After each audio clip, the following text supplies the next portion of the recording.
By the 1830s, European Romanticism had made its way across the Atlantic Ocean and morphed into what became known as Transcendentalism. Ralph Waldo Emerson was the chief philosopher of Transcendentalism, and like their Romantic forebears, the Transcendentalists believed that through the age of reason, people had put too much emphasis on reason, or what the Romantics and Transcendentalists viewed as kind of dry rationality, and had neglected the imagination. So at the center of both Romanticism and Transcendentalism was this attempt to, in their minds, rehabilitate the importance of the imagination. Um, the To this end, the Transcendentalists also really highlighted the importance of individualism, and they promoted nonconformity. Um, they also, again, both the Romantics and the Transcendentalists had a very high regard for nature. They saw a spiritual significance in nature. In fact, the first essay we're going to look at, the one in this lecture, Emerson actually is titled it Nature. Now, in this essay, Emerson argues about the different ways that the different levels on which nature provides for us.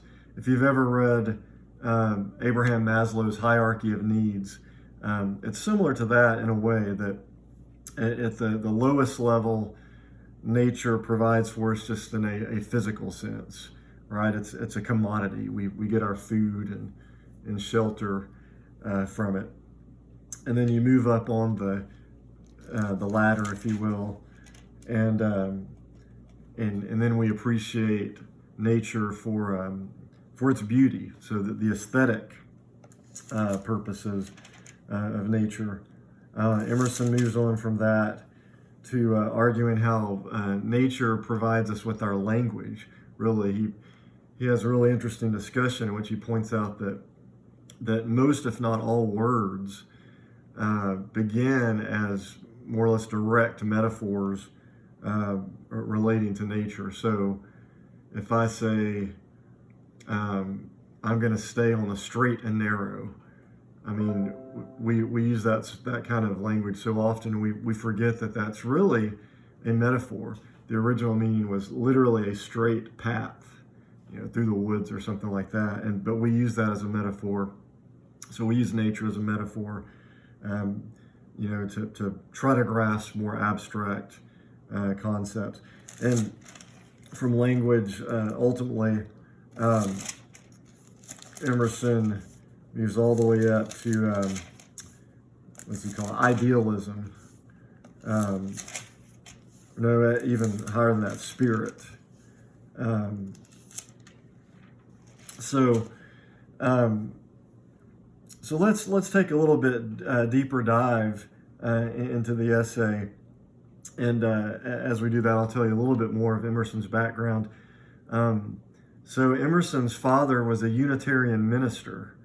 And at first, Emerson was as well. Now, Unitarianism is already not very orthodox. It's loosely based on the Bible, but it posits a sort of universalism.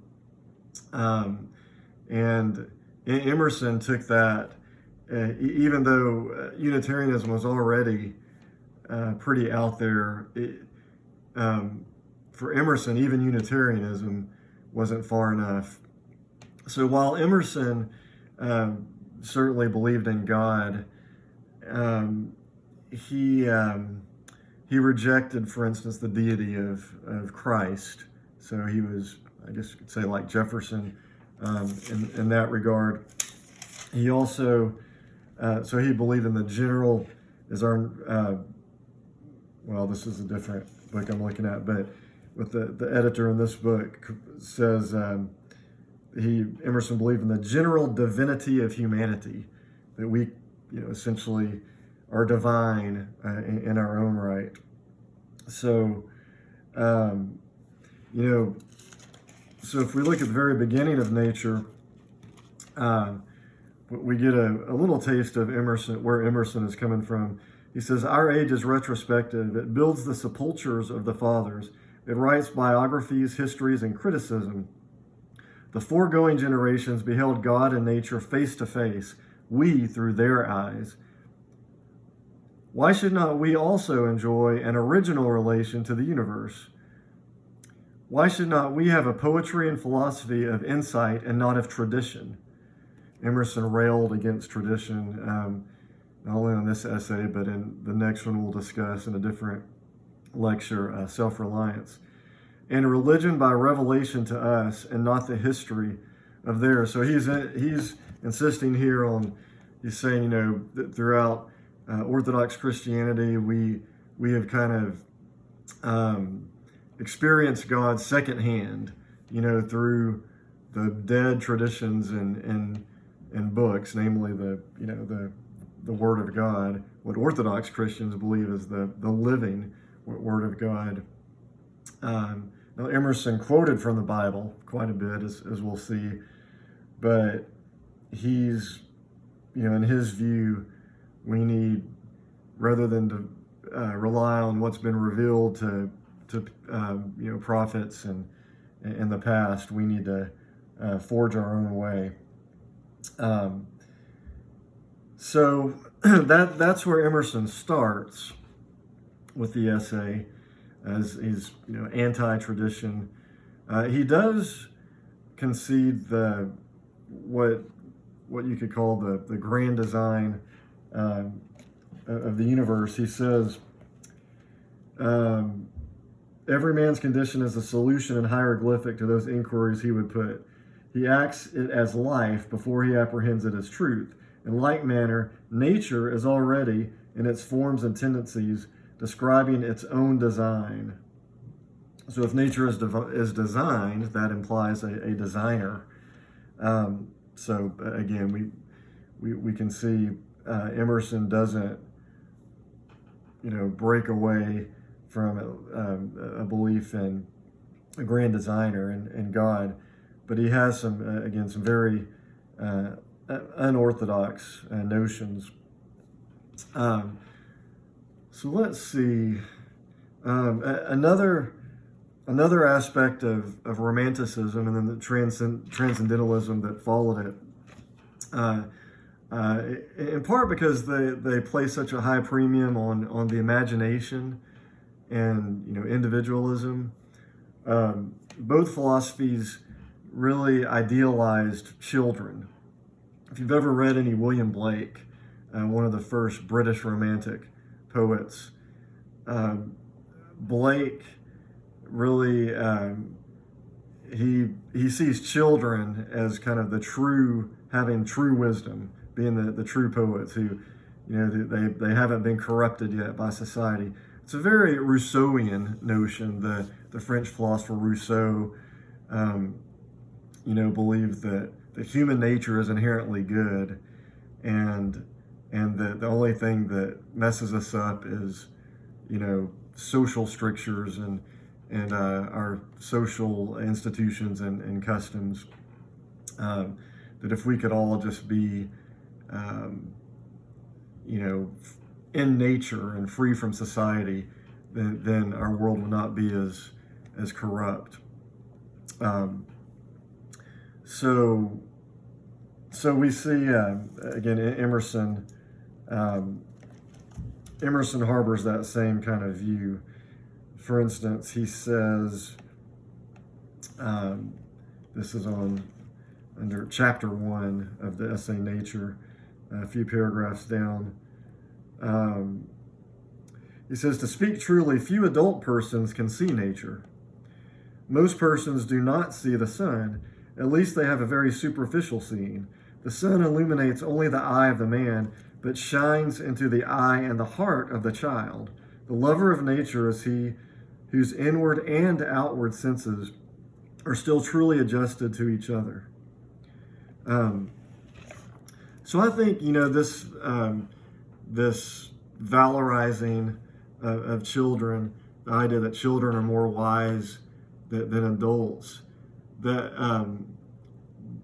that concept, as you might imagine, is very appealing to children and to adolescents. From the time I was in high school and in my early 20s, I was a huge fan of Romanticism and, to a lesser degree, Transcendentalism. William Blake was always one of my favorite writers.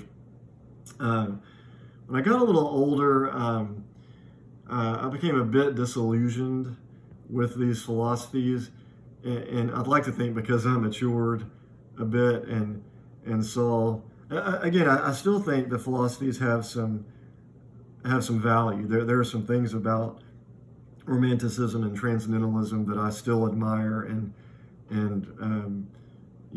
believe. Mainly, the insistence on individualism, being not just conforming to things for the sake of conforming and that kind of thing. But as I got older, I saw kind of a darker side of these philosophies.